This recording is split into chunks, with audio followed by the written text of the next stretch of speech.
I've returned to the churchyard here in St Saviour's, where a couple of years ago I spent many happy hours with the rector, the Rev Peter Dyson, as we looked at the stories of the people in the churchyard. And I've returned to look at two very special graves. Peter, this is the culmination of years of work for you. It is, and it's been really exciting, and it's been an honour, and it's about pride in my parish of St Saviour and pride in my church. And this fantastic churchyard where out of nowhere, out of someone writing and saying, I think William Dean, who was at Waterloo, is buried in your churchyard, and finding him, to someone over dinner saying, I think there's more than that in your churchyard. It's then led to 2.5 years of a project which now has a fabulous monument in church to 58 people, fought at Peninsula and Waterloo, another 44 we remember who fought during the Napoleonic Wars. We have a book written by one of the world's experts on the Peninsula and Waterloo, talking about the 58 and their CVs. And we are going to put roses on the 70 graves we found. And where we're standing, if you look down, there's a funny black T mark. Yeah. And that's for me. I've marked out all where the roses need to go in due course. And my thanks go to the parish and to Francis Lecain, I might say, for his generosity with that. So we've picked out two names from the plaque that is in the church, and we'll go in the church later to look at that. So tell us about this gentleman. This is Frederick Beattie, and he was at Waterloo, aged 17. He was in a cavalry regiment, the 7th Hussars, and the night before the battle, because everyone knew the next day was going to be the battle, he prayed to God, and he said, if I survive this battle, I will give my life to you, is what he said.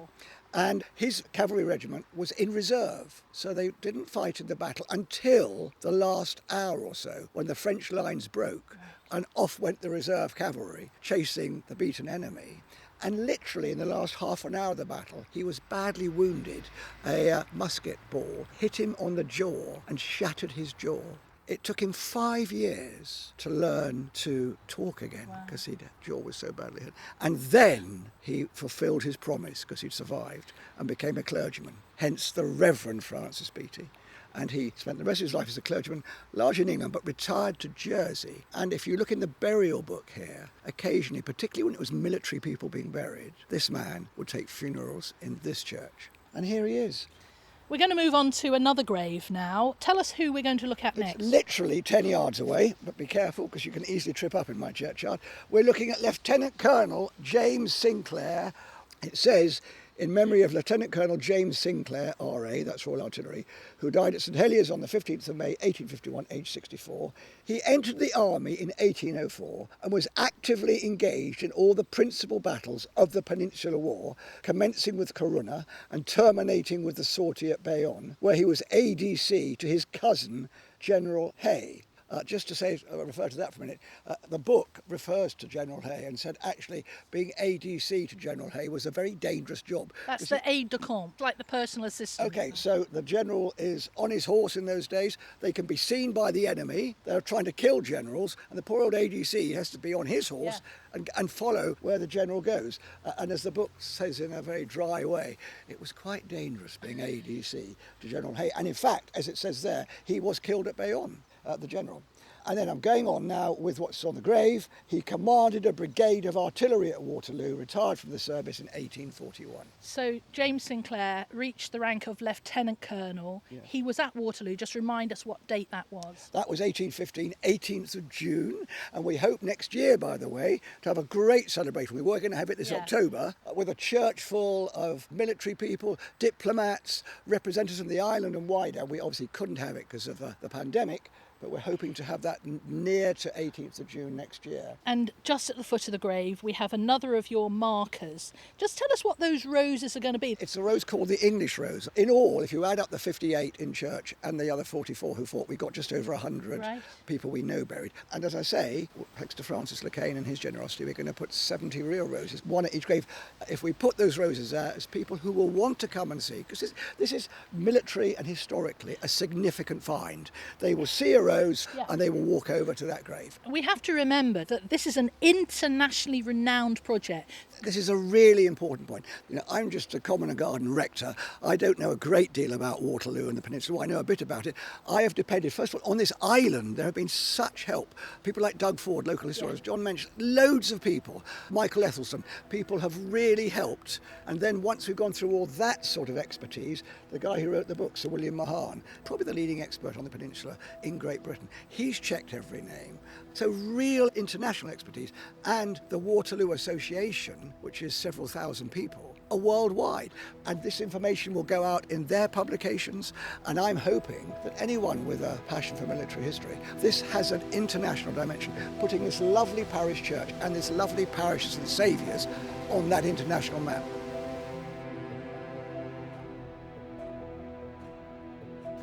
Just a short walk from the graves that we've been looking at, walking now into the Church of St Saviour, and Peter Dyson, the rector, is with me.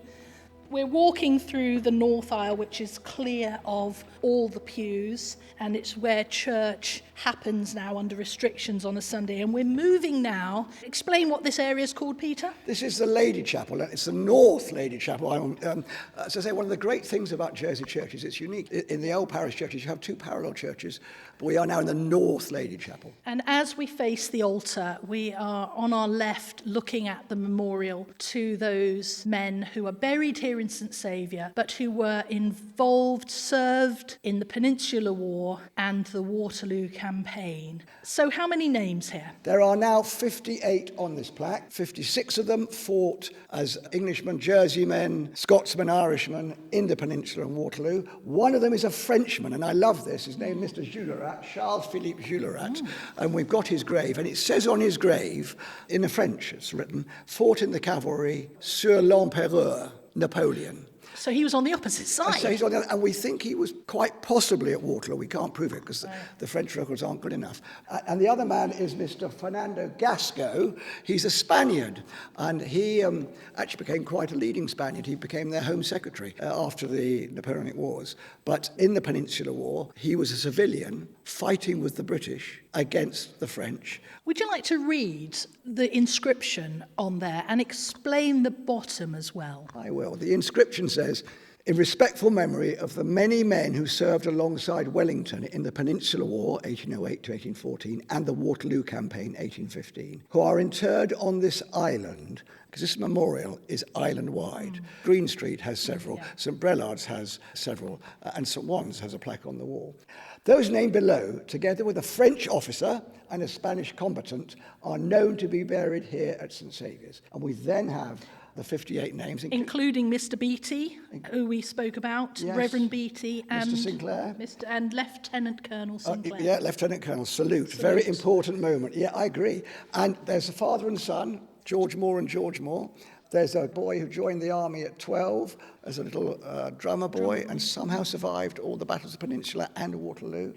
Mr. Herapath. Each of those 58 has a story, and they're all in that book. And then the subscription at the end, there's a quote, "God preserve you all in his holy keeping." George Simmons' letter, 21st of July, 1815. So that was written just after Waterloo. Exactly, about just a month after. George Simmons is one of the people on the plaque. His own memorial is just above this plaque. Major George Simmons. Indeed.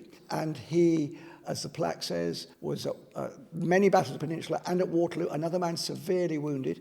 There's another nice link because his wife was a Le Breton who was an ancestor of Lily Langtry. And actually Lily's memorial is just next to this. Anyway, Major George Simmons wrote a diary at the time, which is quite well known and has been published. And that line, "God preserve you all in his holy keeping," while it was written to his family, we thought really could apply to all these people. And finally, it's with thanks to the Remembrance Trust. This whole project's cost about £20,000. The Remembrance Trust paid a significant amount towards this memorial. They're an organisation that is precisely there to re-find and to redo and to celebrate forgotten graves. Then our lovely book, Picture and Lacane, the funeral directors helped with that. And as I said before, the roses was Francis Lacane. I've been amazed, because to find £20,000, charities, local organisations, individuals have all been so generous. For time immemorial now, this will remember those men, as you say, who lived through that terrifying period of history, yet came to Jersey and were able to live their lives. People like Reverend Beatty, Lieutenant Colonel Sinclair, and all these other men. What I find most moving about this is most of them, the great majority, are officers. And that's because it's much easier to go through records and find the officer corps. But we have found about 5 or 6 privates, drummer boys, non-commissioned officers.